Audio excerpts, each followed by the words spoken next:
That's the way to go. In my next life, Thank you. I'm going to be 5'9", and I can wear hats.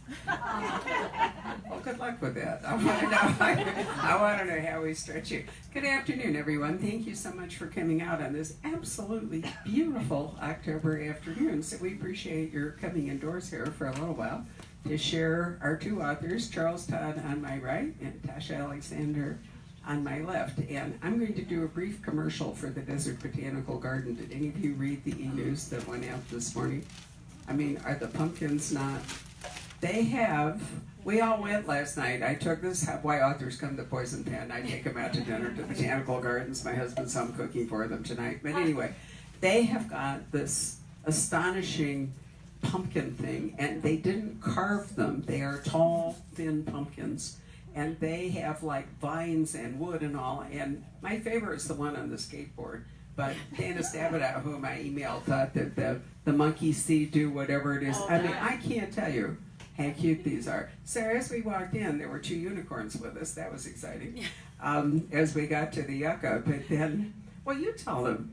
You know, what was your reaction? Well, then we'll ask Carolyn. What was really astonishing about the pumpkins was, like Barbara said, they weren't carved, so they didn't have faces, but they absolutely had personality. Absolutely. You could tell what that pumpkin was like. The skateboarder guy had real attitude. Well, and the Hear No Evil, He's See on a No skateboard. Evil, Say No Evil. Mhm. They were amazing. They were amazing. Those were Dana's and Diana's. Since naturally Diana works all night, as you know. So when I come home at 10 o'clock, first thing I do is talk to Diana, and I send her the monkey see, monkey do thing. That She was just amazing. cracked up. Yeah. Oh, But just, they were so expressive without having faces. Yeah. What'd you think? Oh, I love them. I mean, at home this weekend, they're having a pumpkin carving contest where everybody can put the face on the pumpkin that they want, political or fantasy or whatever, and they're wonderful. But these guys didn't have the faces. The little guy pushing his brother on the swing. Oh, that was wonderful. One of my favorites. Yeah. And you know, everywhere you go around the corner, you're in the dark, and then all of a sudden there'd be a little lighted patch, would be a scene. And another one of my favorites, they had a little donkey made from a pumpkin, and they were taking his shoes off, and the other little pumpkins were using the shoes to play horseshoes. It was really great. Although, looking at my pictures this morning, I'm not sure that the horses that were press ganged into being unicorns were happy about it. No, They were small and white. Yeah, They were, but they kind of had that look like, right. So while you have your phone, you could go to our Instagram account because I put the mariachi pumpkins Oh, I love on them. Instagram. Yeah. The Kachina pumpkins didn't photograph quite as well. Anyway, the reason I mention this, it's only there till Halloween. It's part of the big light show that they're going to do for the luminaria, and they also put out colored luminarias. But you've only got about 4 days you can go and see this. So Go see them. it's at the Desert Botanical Garden, which is on Galway Parkway. So you could go, for example, this evening if you happen to be here from out of town. So anyway, enough with the Because pumpkins. we've kindly scheduled our event so that it doesn't conflict with you going and seeing the Desert Botanical Gardens illuminated and the fabulous pumpkin. But one of the nicest things was that there were children there in costume. There was a little guy who must have been 6 months old in a skunk's costume. Crawling around. Crawling yes. around. He was so unhappy. He was. And I'm here to tell you that butterflies are the new thing, and there were adults and children, and the costumes have these great like monarch butterfly wings on the back, so when they walk, they flutter. Wow. I mean, it was really fabulous. And really, if we thought about it, we all should have been in costume. Well, that's This true. was a missed opportunity, really. I'm sorry. I thought I did really well to get tickets. Oh, you did. You absolutely. Oh, well. Anyway, You did. yeah, so I just thought, in case this was a chance for some of you, especially for you out-of-towners, that you might want to know about that. Meantime, let's go back to Edwardian, well, it was Victorian England, but oddly enough, in Uneasy Lies the Crown, or not oddly enough, naturally enough, we are progressing to, in fact, the very last days of Queen Victoria. Yes, I never thought it would happen. I've imagined that there are a lot of people in Britain who also felt like that. Even in 1901. Exactly. That she would never kick it. But she did, as we all do. So you open with a deathbed scene. I do, and actually, it's the Colin scene, Yeah. which we don't get very often, but this is just Colin, no Emily, because he is called to Victoria's deathbed, and she gives him a message that he does not understand. And neither do we. Well, no. Right. And so he has to chase it all the way through the book. What was it she was actually asking him to do? It's very cool. But it is very Victoria because she sort of had her own way, and so she gives him this message and says something to the effect of, well, you'll know what to do, this is an instruction. And then, dies without giving any further explanation. And that's very Victoria, to give you sort of a thing, and you're supposed to figure it out, but actually it's insensible and incomprehensible. Did she die at Osborne House? She did on die. the Isle of Wight, so She they're did. not in London. No, they're not. She was at Osborne, because that was really her favorite. She liked that, and she liked Windsor, but really Osborne was her favorite. It was her family home Was rather it? than a castle. Right. Exactly. She liked it better than Balmoral?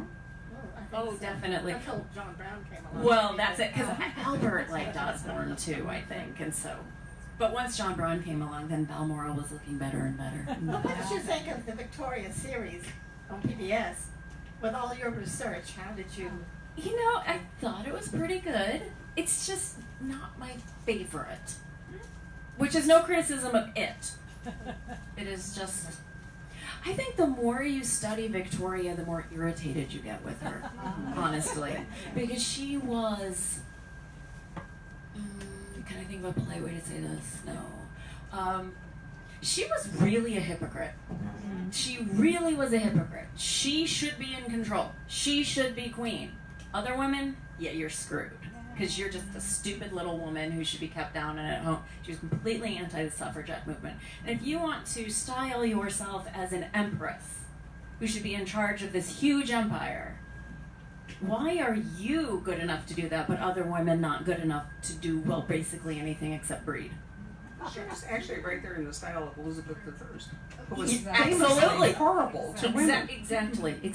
But I think that's maybe a problem, because we still see that now, where women, kind of the most cruel critics of women are other women. Yes, I think Yeah, that's the true. Me Too movement doesn't go always. I mean, it's just going in one direction as far as gender goes so far. It'll be interesting to see if it actually makes a jump, to both genders and bad treatment as opposed to just a single gender. Because there's not just one gender being treated badly. Right. And let's go over here to Bess, because Bess actually manages to be her own person superbly well. I think her parents have a lot to do with it, don't they? Also, growing up in places like India, where she didn't have the strict Victorian mores, she could do things like ride without side saddle. And she could learn things about weapons and war, because that's all the Post talked about, and so it was natural for her to pick that up. And she had a certain amount of independence. She had a governess, as most young women of her background would have. But when she could escape, she could escape. We've written a short story about that, where she escapes. It's called The Maharani's Pearls, and she escapes and something happens as a result. And she was 8. But this really changed her, and we wanted to do this because the last thing we wanted was a Victorian sleuth who was bound by certain things that would have changed how she operated, how she found the killer, and so on. So in Bess's case, she learned duty from her father and the regiment, and she learned objectivity from being a nurse, because most nurses have to be objective. And these stood her in great stead when she was sleuthing. All of her cases, if you've noticed, came out of something that was going on around her. She doesn't go like Jessica Fletcher to dinner and then somebody falls in the soup and you never have dessert. I mean, even when it's cheesecake. So I love Jessica Fletcher, so don't misunderstand. But we wanted her cases to amplify what she was doing as a nurse. And we just loved Bess. I mean, she started out as a way to show what women did in the Great War to make it possible for men to serve and to protect the men and save the men who were serving. So she's a great person. And after a while, you know, when we finish a Rutledge, we know it's time to start Bess. When we finish a Bess, we know it's time to start Rutledge. For those of you who don't know what we're talking about, this is A Forgotten Places, the 10th book in the Nurse Bess Crawford series, which takes place during the war, the Inspector Ian Rutledge series that Charles Todd started writing in crime first. Is post the war, although you've dipped back into the war a couple of times. Yes. And then you've written at least one standalone. Standalone. Two, right, okay. That are in the war and are not Rutledge, right? Yes. Or Bess. One of them is The Murder Stone, which started our interest in women during the war because Francesca has lived with her grandfather all her life and her 4 cousins. Her cousins were trained to take over the estate when her grandfather died. Unfortunately, all 4 of them were killed in the war, and it's left to Francesca to run the estate and to deal with a surprise at her father's funeral when somebody accuses him of murdering a woman. And she has to deal with this in her own way without any preparation, any training, any idea of what women should be doing in a situation like this. When we got to the ending, my editor said, "We do need a man to come in and rescue her." And I said, "Why?" She has spent the whole book learning how to stand on her own 2 feet. At the very end, is she going to call up somebody and say, "Come take care of this for me"? So we had fun doing it our way, and it turned out to be the best way. The other book is the Walnut Tree. HarperCollins wanted a Christmas. Right, that's right. It's your Christmas novella. Absolutely, Right. that was fun. It was fun. So Tasha, you've inched your way through the last decade of a little more than that, of the 19th century. You're not going to gallop towards the war, are you? I am going to magically slow down time. Oh, good. So that, because I don't feel, these characters aren't, I mean, obviously, okay, first of all, they're made up in my head, so I understand they're not real, but they can't go to the war. Okay. I mean, they would have to. Emily's sons are of an age where I think they would be 18 when the war starts. Wow, that's good for no one. And I don't want, I mean, so yeah, so obviously, in theory, they would have to go to the war. I don't want to see that. I don't want to be involved with that. That is not this series. The world changes so much that, Colin's job, for example, would probably become irrelevant or whatever. So I was just curious. I always get, there's a lovely woman named Tasha Arlen who wrote 3, I thought, really nice books that were Edwardian and, Country House Yes. and all. Then all of a sudden she leapfrogged into like 1917 or something. Yeah. And I thought, No, well, I think there's Why? something about the Great War. I mean, we were talking about this, Caroline and I were talking about this just a few minutes ago. It is just diabolically awful. That war didn't have to happen. The toll it took on the people fighting, on the people behind, it changes the whole world. It changes everything about society. It's thoroughly and horribly depressing. And we have to think about it because it's really important.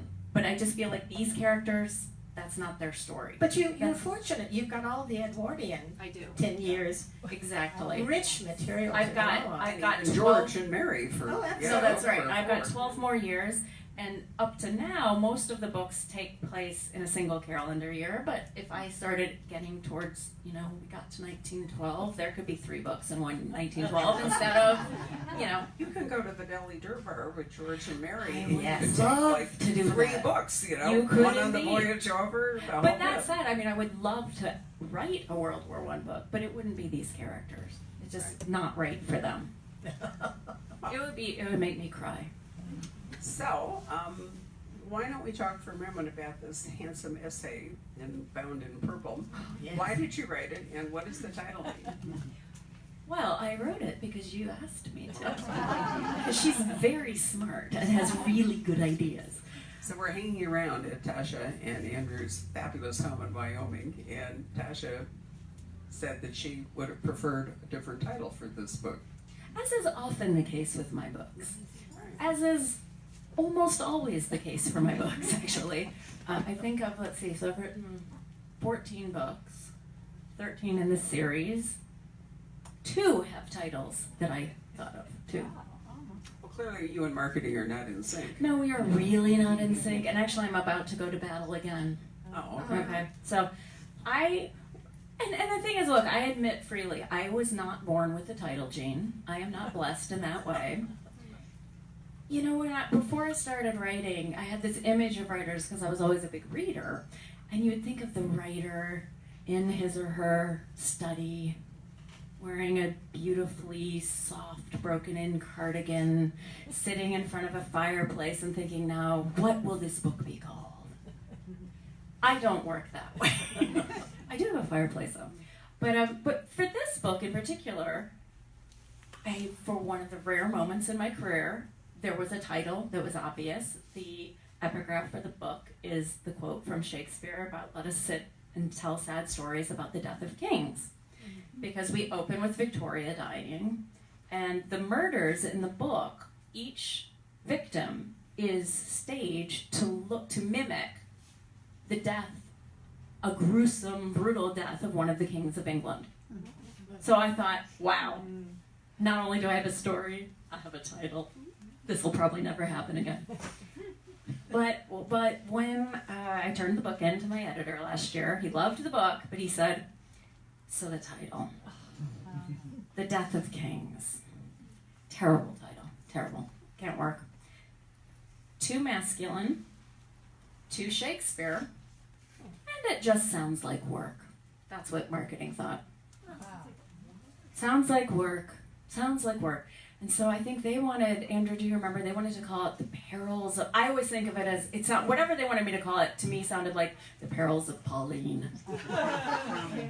The Crown in Peril, that's right. And I said, but the crown isn't in peril. And they said, yeah, but we just love the word peril. And I thought, I have spent a lifetime doing serious research and training as an historian. I don't want peril in my title. So we had a long, drawn-out, I don't remember how many weeks going back and forth with titles that weren't Death of Kings and didn't have peril in it. And finally, actually, Lauren Willig, a wonderful, wonderful writer, we were emailing and, well, we were really moaning mainly. But she said, well, what about Uneasy Lies the Head? Because that is it is Shakespeare, but evidently not too Shakespeare. It's very important not to be too Shakespeare. There's some Shakespeare and then other Shakespeare. Exactly. Oh, So okay. Uneasy Lies the Head, and I said, yeah, but that doesn't just quite sound right. So we thought, well, uneasy, because it's uneasy lies the head upon which the crown rests, or I can't remember the exact quote. But so I said, well, what if we did Uneasy Lies the Crown? And they all loved that. And I mean, I could live with it, but this book should be called The Death of Kings. So that's why you have the essay, because I, of course, had a solution to this problem, which was, why don't you write an essay about, which kings and their deaths, we encounter in the book. So you get the background on each of these, because there are 4 murders, and each, like I said, each one is staged to look like, because we sort of think that if you're a king or a queen, you should die quietly in Osborne House in your bed surrounded by your family. But a lot of the earlier English kings did not end up quite so heavily. But you've got lots to choose from. You Also, do. You have a lot to choose from. It was very hard to narrow down, which gruesome, weird deaths to put in the book. So the essay should be read after. Yeah, I would read the essay after you finish it. Right, that would be a very good plan.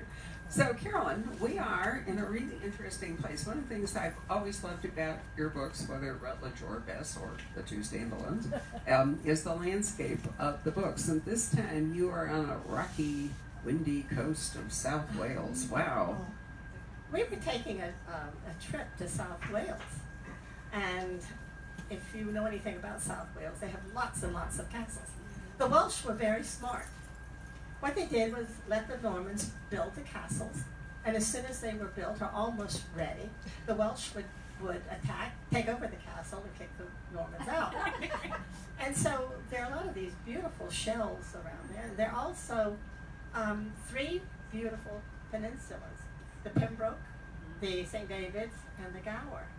When we got to the Gower, we couldn't believe it. The sun was shining like today.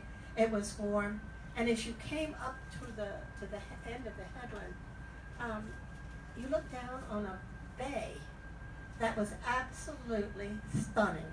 It was like a blue, Alice blue woman's gown, and where the froth hit the shoreline, it was like the lace at the neckline, and then the sand was like her shoulders. It was just absolutely beautiful. And we were standing there, and somebody said, well, you should see it in a storm. It's entirely different.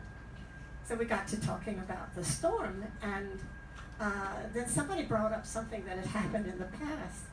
We love it when we can find something that happened that we can turn upside down and turn into a story. And this worked perfectly. So out of this trip that wasn't supposed to have any books come out of it, we got a book and a short story, the trophy, and just fell in love with that. I know North Wales very well, but this was my first foray into South Wales, and I fell in love with it. I mean, it's Merlin's country. Yeah. You can't help but love that. So that's It's it. not remarkably different than the Cornish coast, is it? In terms of the actual landscape? If you look at Less- Poldark, fewer he's cliffs. always riding along coast Yeah. on the cliffs, but they're different really from most of Wales. There are some places, and I think it's the Pembroke, you go down and you can look down where the sea comes up, but there's a different feel to it, really different. And it's also small. You could fit the whole British Isle into Arizona. Yeah. I mean, you really can. And, it's so interesting how completely varied. Also, it takes days to move across those compared to you can actually drive if you That's really right. feel like it across Arizona. It's not that hard. So lots of differences. But I've always been interested in that landscape so often inspires your stories. It does. I mean, most of our books start out with a setting, which means that we have to go to England, and you must feel sorry for us because of that. The struggle is real. It is a struggle. But you walk around and drive around, and you walk into a village, and there's something there that intrigues you, and the next thing you know, you've got a book. We went into one where everybody was unfriendly, which is most unusual in England. This was in Essex along the coast. And we kept trying to figure out why these people were unfriendly, what secret they had that they didn't want strangers to find out. And before we knew it, we had a secret in World War I, and here we were using this village. And another one, there was all the windows in this little town in Northamptonshire faced the center of the town. All the windows on the back side of the town were narrow, as if they were shutting out something from the fields of the little woodland beyond. So what were they shutting out? What was it that kept these people looking into their village but afraid of what was outside? And out of that came a book too. So this is what we do, and just love it. You can go into some places and not find a thing if they've become bedroom communities. But there are still places in England that are just fascinating. Your excitement is always so contagious. I love talking to Carol. Unfortunately would ruin it if I talked to her about the book before I read the book, right? But it would make a lot of enthusiasm. So in the last book, Emily is really kind of the motivating force, right? You're in St. Petersburg. Right. Colin is there. But Emily decides she's going to go anyway with a friend, and Right. her whole, interest in dancing, your own interest in dancing, all the rest of it. So it's a book largely powered by Emily. This book is really Colin's book in a way. I'm not sure any of the others have been so much driven No, by they Colin's. haven't. They haven't. And I wanted two things. Well, first of all, Colin, these books are in the first person. So we're hearing everything from Emily's point of view. And Colin's job, if we could be so crass as to call it that, requires Service. his service, his To the duty crown. and service to the crown. He can't tell her really what he's doing, so she doesn't really know what he's doing most of the time in that capacity. But I wanted us to see a little more of that, and also to get some history about his family, because we know they have this wonderful estate in Derbyshire. We know, actually, we already knew that the original grant of land given to the family was done after the Battle of Agincourt, that he had an ancestor who had distinguished himself in battle, and that Henry V gave him the land after the battle. But we don't know really anything else about the Hargreaves family or the history. So in its own way, this book is, it can't be a prequel exactly, but it does tell you all this stuff about Colin and his family Yes. that has not come in Yes. any of the earlier books. Exactly. Right, it's been about Emily. It's about Emily. And Yeah. her first marriage, and then Right. her family and the whole bit. So it's really a very nice thing, to be able to follow that along. Yeah, and it was fun for me because I actually, in college, I was an English major, but I did English and medieval studies because I was at Notre Dame and they have this wonderful medieval institute. And I just sort of, by happenstance, wound up taking one class my freshman year from a professor who was in the medieval institute, and he was just so good. He was just such a great teacher that sophomore year I just thought, right, what is he teaching? I'm just taking that. I don't care what it is. And I got really, really interested in medieval English. Well, actually, I did a lot of French medieval history in college, more so than English, but I did French and English. I was really obsessed with the Capetian queens. Why did you then decide to write the series anchored in the Victorian era? I know. This seems like a logical question. It does. It is. But it was just that that time period just was always so fascinating to me because you have such amazing change happening during it. You have culturally astonishing things happening in art and in literature and in music. Wow, in music. You have social mores just completely being upended. Because, we really think about the Victorians and, we all know they were prudish and whatever, and we believe the Edwardians' vision of their Victorian grandparents. But that era didn't flip overnight. It wasn't like Victoria died and people were like, great, we can have sex again. That's not what was happening. There was this amazing, probably really catalyzed by the Industrial Revolution. And then in the end, really most catalyzed by World War I, changing everything socially. That's one of the things they say about World War I, that it was what the human race paid for the Industrial Revolution. Exactly. I don't think I've ever heard that. That's a really fascinating point of view. That's why we like research. It's the cost. It's the bill that came due. Well, let me throw this one at you because I just spent several days in Vienna with Laurie King, who was, when we did this wonderful trip, and Laurie came with us so that Mary Russell could go to Transylvania because we started out in Transylvania. So look for vampires, whatever, in Mary Russell. But then having come all the way from the Black Sea up to Budapest, we went out to Vienna, and I'd been there some years ago.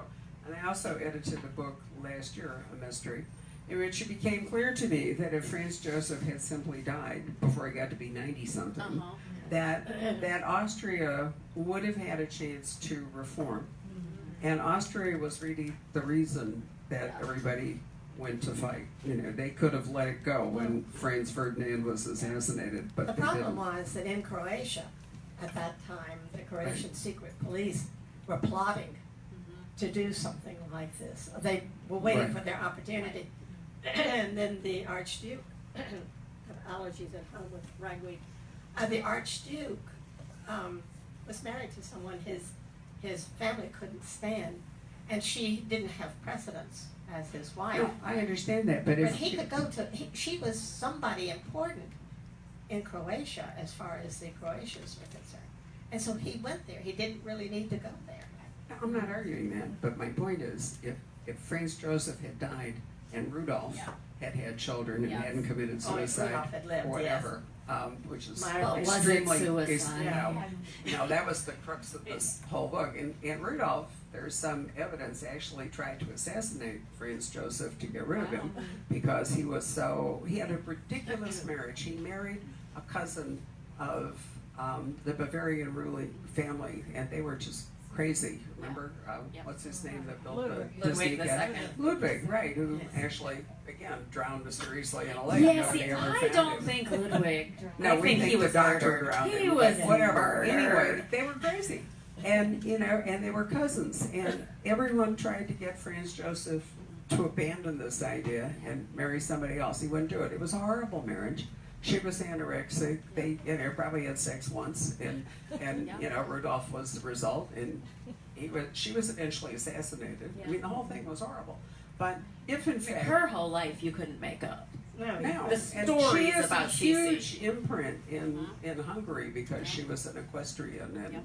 whatever. Anyway, my point is that it was one of those things where he lived too long and he couldn't move out of the Victorian era. If he had died before all of this happened, Yes. and if he had died with an heir, and Franz Joseph hadn't been the heir, and all the rest Yeah. of it, the whole World War I thing was a series of, unfortunate events, as we say. But really, a lot of it was. And Franz Joseph died as the war ended in 1918. You can go and see a Yep. movie of his funeral procession in Vienna. It was just, it just makes you weak. Even if history isn't sad.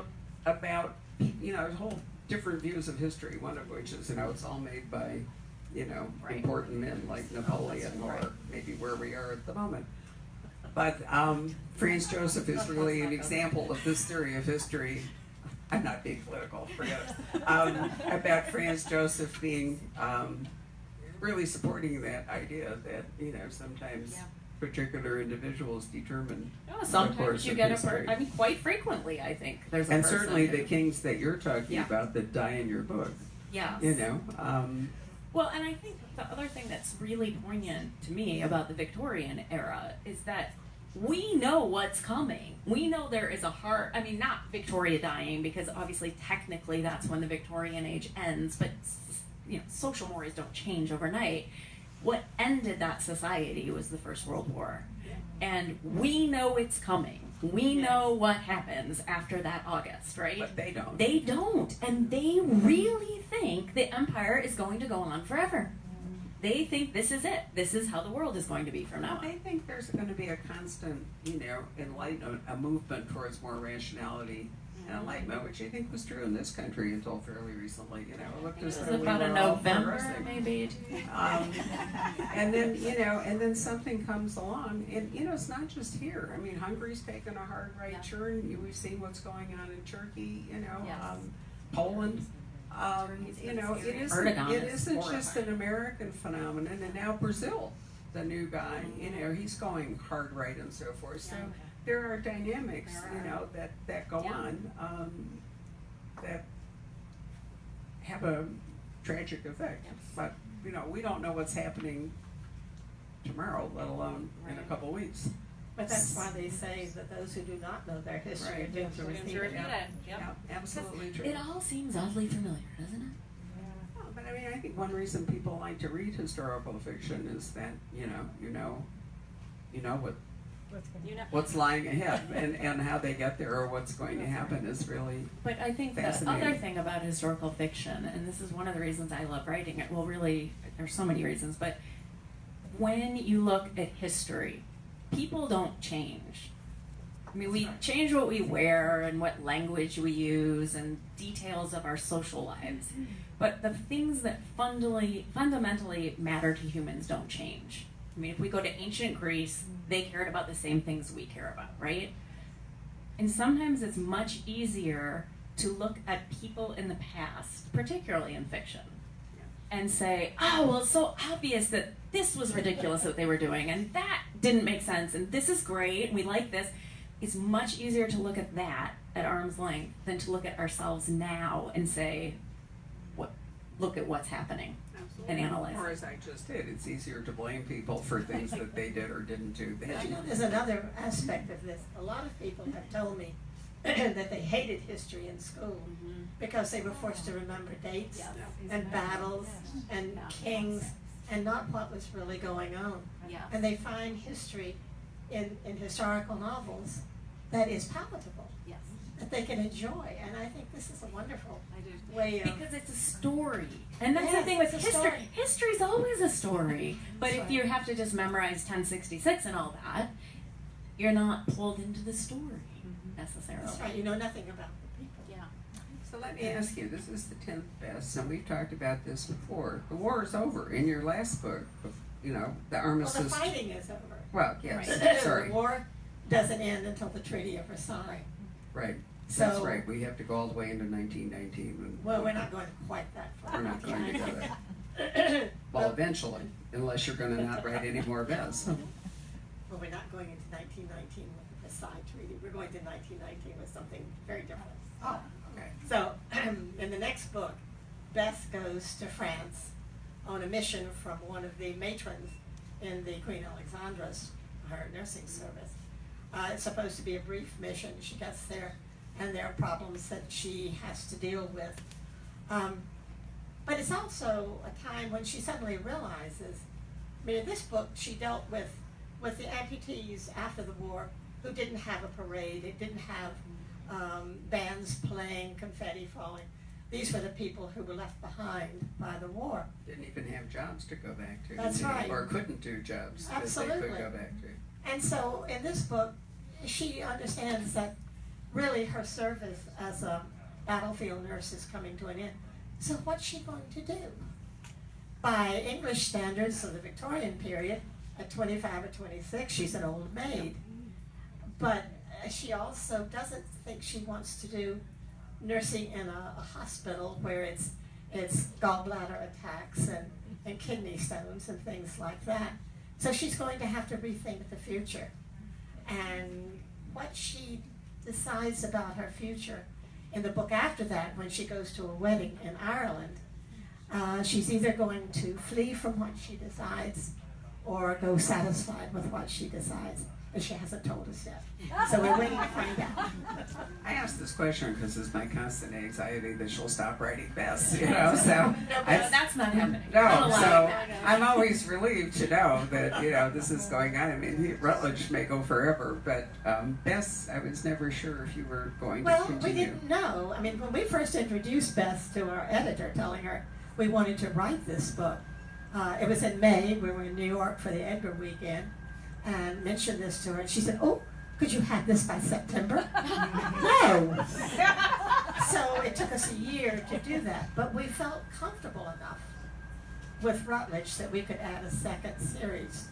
And we thought, well, it'll probably go for the period of the war, and we'll see what happens then. Well, we like Bess too much. And she has a lot of potential. She has a lot of things that she wants to do. Everybody asks if she's going to marry Simon. And the problem is, up to this point, she couldn't marry and stay as a nurse. But now that the war is finishing, what's there? We don't know. And you know, you saw Moonlighting and Remington Steele. The minute they got married, it was dull. So sad. Yeah. So we've got to take that. And then we also have the whole question of children, and you have solved that handily because Colin, they can afford, you know, Yes, governesses it's and much nursemaids better if you and all. can just have that all taken care of. Exactly. So the twins are there, Yes. but they don't actually prevent them from like hurrying off to St. Petersburg Which if they is want how to. wealthy Victorians lived. Your children were not a burden. I mean, there was a nanny and a wing. You know? An interesting point. No, but I mean, it isn't that easy to solve. I mean, Reese Bone and I have had this discussion about Molly Murphy, you know, because Molly got married and Molly's Catholic, and you know, and she now has what, 2 children, I think it is, or at least one.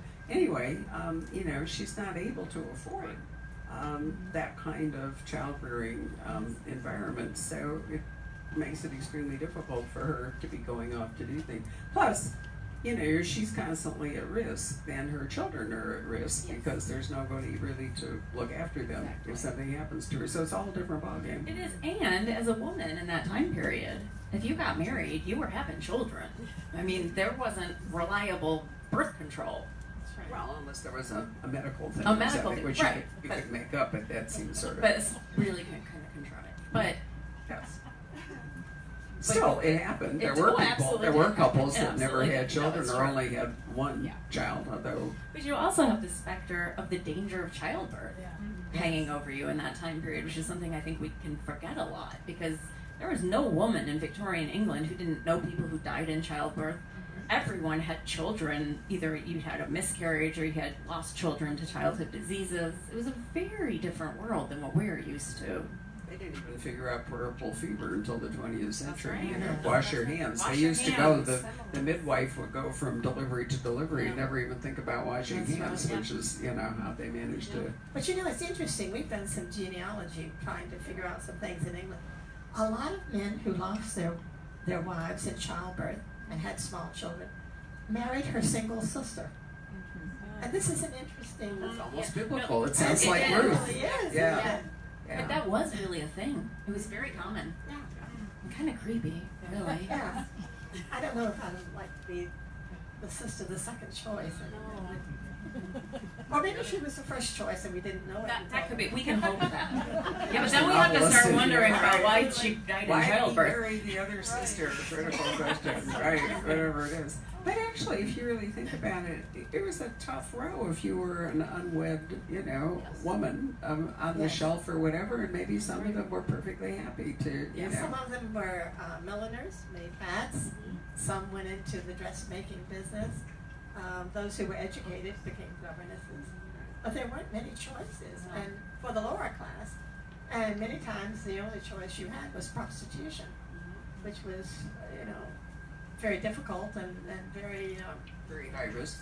yeah, you know, you died Yeah. either at the hands of one of the guys or in childbirth or whatever. Right. So it might have been a perfectly good career choice for for a sister to decide to marry and take care of, you know, the children. Plus, yeah, they may have genuinely loved the children and, you know, wanted them to have a decent upbringing. So what are you working on? We now know that there will be another BIS and there will be a Rutledge, and Carolyn will be back on the 8th of February. That's the good news there. So I do know that. But That's good to see. You've got two series. You get to come to Poison Pen twice a year. Oh, that's a good I need to excuse think come to about Arizona. that. another visit to the garden. Right. Absolutely. The museum. Were any of you here when I took Carolyn to see the Chihuly? And then we went back to see it at sunset with the lights, and I called the store at 7:15 and said, just tell everybody to wait. But it was worth it. People were very nice about it. We showed up 30 minutes late because there we were in the garden. Right, so we have a history Absolutely. of the garden. I love Right. it. What are you working on?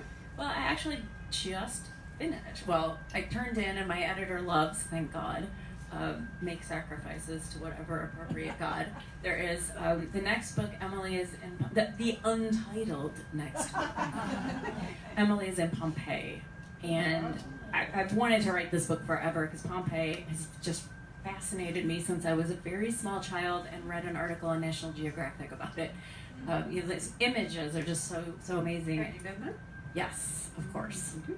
It's well, and you know, I was there, and I would say that for the first probably 3 days that I was there, I was with my son and two very close friends because poor Andrew was on deadline and couldn't come with me.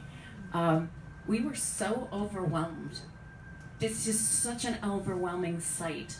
The human loss combined with, you know, because you're going through the ruins and you're in a house and you're walking room to room to room to room, and then you get out in the garden and there are the casts of the bodies of the people who lived there.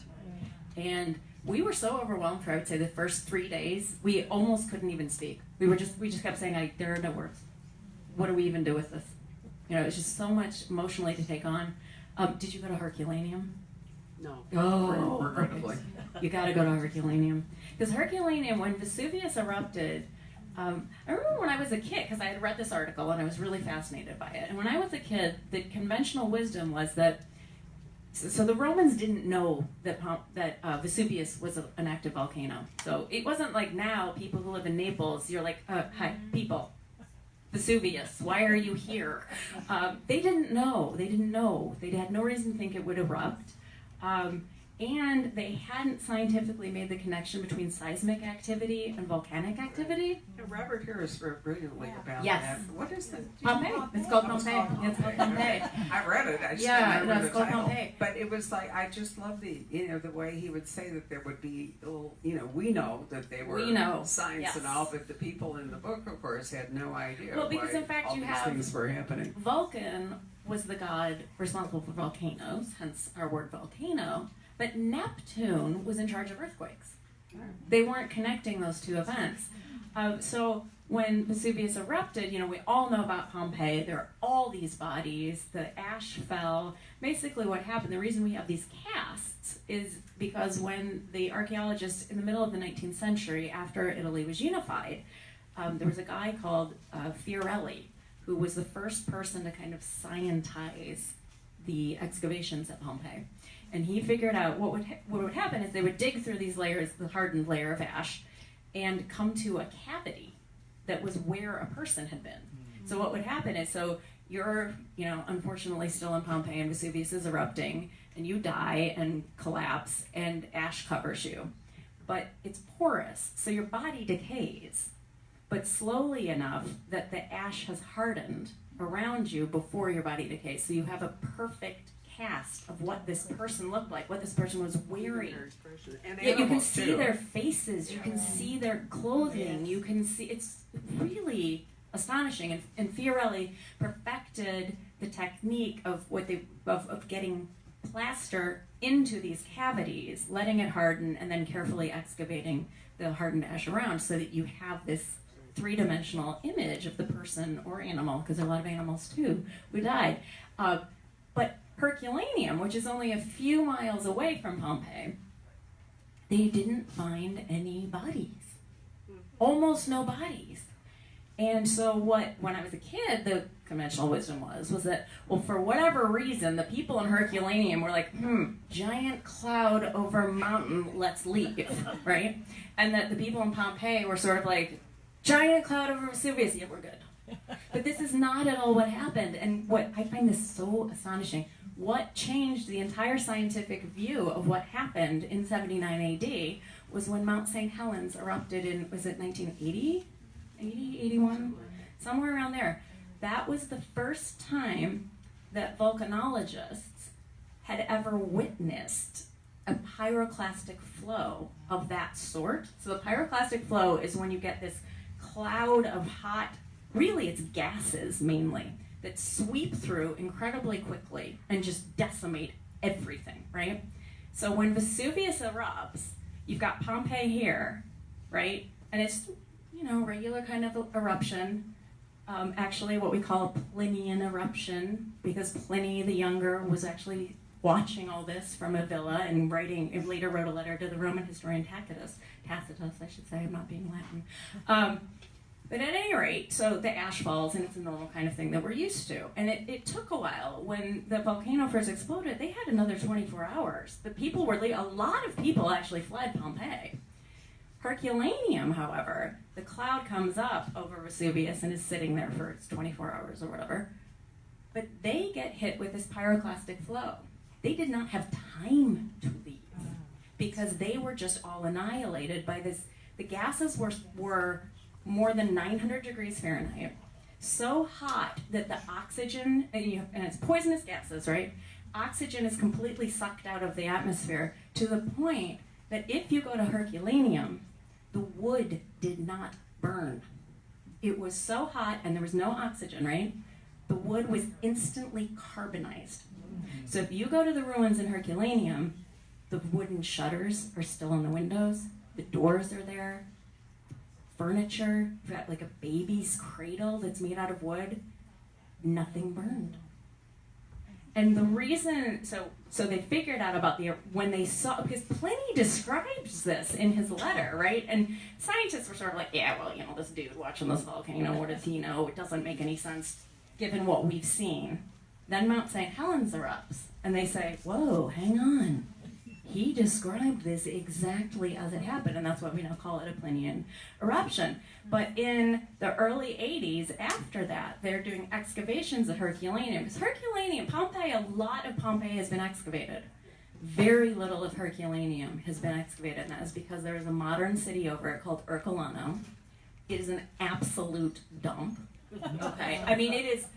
And this part of Italy, it's controlled by the mafia and the Camorra. And when I was there with an archaeologist who was taking me around and showing me everything, and she said, well, Herculaneum, so if this store is the whole town of Herculaneum, they've excavated a size like this, okay? And it's completely intact. They know it's intact. There are some tunnels that were dug in the 18th century, but basically it's intact. So you think, hi, excavate, let's go. But the people who live there are like, yeah, no, I'm not moving. I like my dump, whatever. But in the 80s, they did some excavations, and they started digging at the site of the ancient port. And they found these, the Romans were so good at building things, right? Wonderful engineers. You have these arches under which they were storing things that were going to be shipped from the port. So amphora, wine, whatever, olive oil, what have you. They found hundreds of skeletons. And see, this is interesting too, because the Romans generally cremated the bodies. So we don't have a lot of human remains of Romans. So, and archaeologists like to have human remains because we can figure out what people ate, how healthy they were, what their lifestyle was like. We don't have a lot of that with the Romans. But so now, all of a sudden at Herculaneum, you've got hundreds of skeletons from the city. These people, they had gone down there, and they're not sure if they were going thinking maybe they could get on a boat and get out, or if they just thought, the structure was so well engineered and they were used to earthquakes because they were common in the region. Were they just going there because it was a safe place to wait out the earthquake or whatever was happening with the mountain because they weren't sure?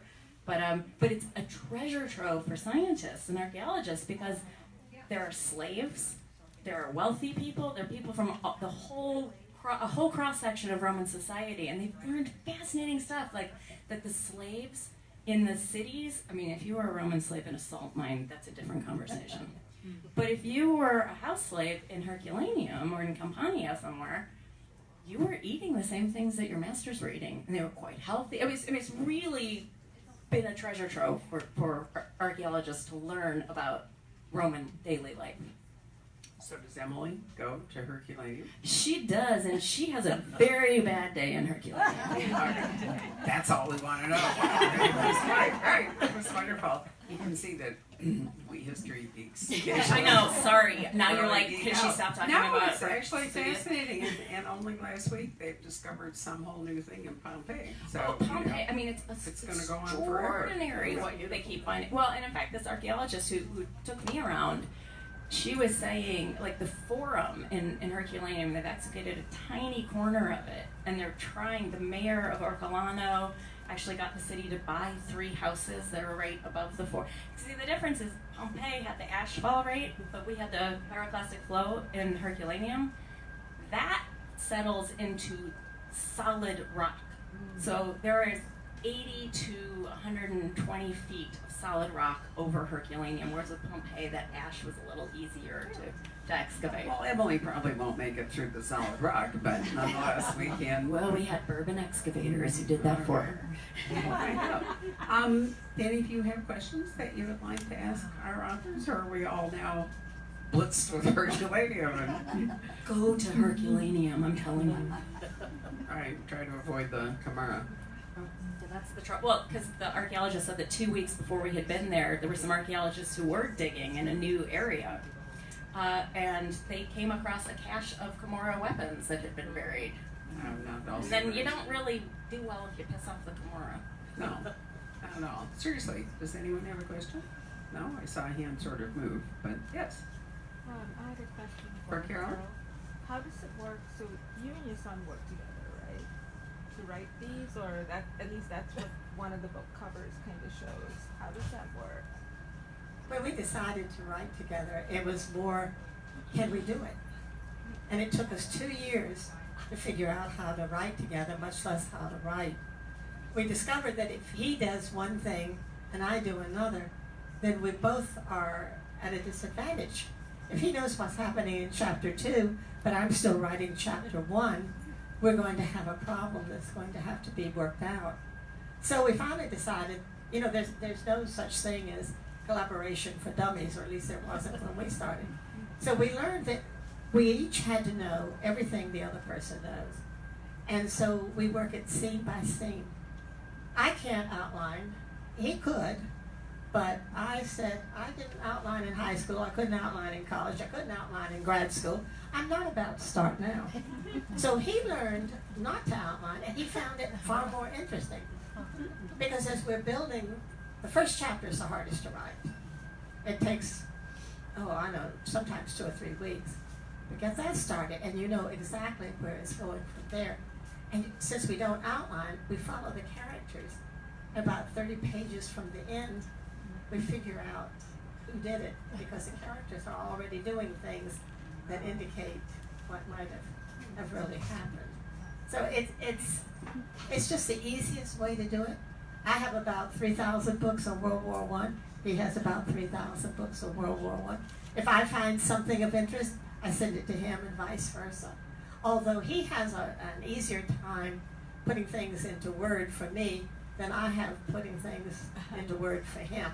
And sometimes he gets very frustrated with me, but it's really, I think the thing that is really interesting about working, you have to look at each other as adults. You know, not like your little boy who got his galoshes. And every once in a while it's, damn it, Caroline. And I know at that point that he's upset and I start to listen. But it's worked for, I don't know why, but it's worked for 21 books. That's your system, you know, but other Yeah, but it's not collaborators work everybody's different. No, it really A isn't. lot of people collaborate who have an entirely different way of doing it, but this worked for us. Oftentimes you write and then the other person rewrites and then you write and then you Or rewrite. does a research. Or there's just a zillion different ways. They think that every collaboration people have to figure it out. That's for why I took themselves. 2 years. Yeah. To ask you a historical research question, if you know the answer. With Inspector Rutledge coming home from the war, did a lot of those men then later marry women who were in nursing service because they understood the war? Yes, in one of the books, I think it was Watchers of Time, Rutledge meets a young woman by the name of May, who went through a traumatic experience on the Titanic and is haunted by that. And I thought, well, maybe this will work between the two of them and Rutledge. Well, you know, it's like you bring a lovely young woman home and you hope your son will like her, and he decides that no. Well, he didn't like her. Then we had another woman who had been a nurse in the war, Mrs. Channing, and that didn't work out. So now we've got Kate. I don't know. He'll have to tell us. But I think right now, 2 years after the war, it's still 3 in a marriage, Hamish and Rutledge and the woman he marries, and he's not quite ready. I mean, when you wake up screaming from these nightmares, and we've talked to people who have had them, you're not only embarrassed and shaken, but you don't want to have to explain that to somebody who's standing in this corner white as a ghost because she doesn't know. I mean, it's hard. I was wondering, historically, in research, did you find that more of the soldiers, former soldiers, then married nurses or volunteers or whatever who were in the war? A lot of them killed themselves, those who had post-traumatic stress disorder. That was, you know, the service revolver in the back garden. Or they went into hospitals or Or other in things. hospitals. Um, Usually that was pretty drastic.